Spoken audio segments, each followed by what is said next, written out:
اكيد كلنا قبل كده واحنا بنسجل الدخول على مواقع معينه بيجيب لنا اختبار اي ام نوت روبوت، واكيد برضو كلنا خدنا بالنا ان اوقات بيجيب لنا تشيك بوكس، واول ما بعلم على التشيك بوكس دي بيدخلني على الموقع مباشره.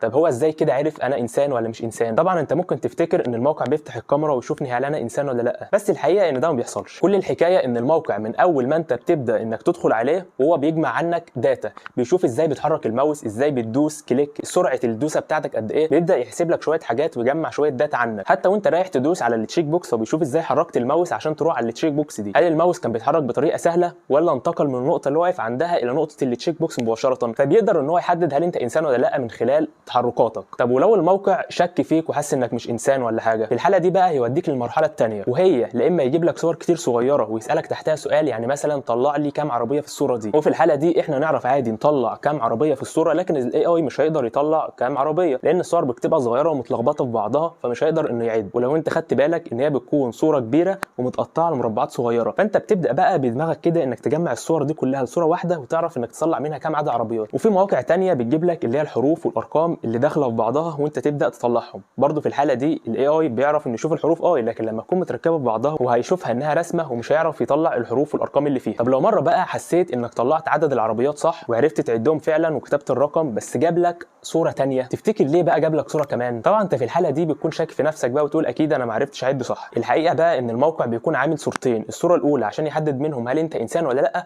والصوره الثانيه عشان يدرب الاي اي من خلال ردة فعلك، بيشوف ازاي قدرت انك تتفاعل مع الصوره دي. وغالبا اصلا الصوره الثانيه بتكون اصعب من الصوره الاولى. طب ليه بقى؟ عشان يشوف انت ازاي بتفكر في الصور دي، الصور المتلخبطه، ويبدا من خلالك انه يدرب الاي اي. واكيد برضو كلنا خدنا بالنا ان الاي اي بقى ذكي وبيقدر انه يترجم الصور ويفهمها مهما كانت الصور دي متلخبطه. كل ده بسبب انه من زمان قوي وهو بيتدرب على ردة افعالنا وبيشوف ازاي بنتفاعل مع الصور وبيتعلم مننا.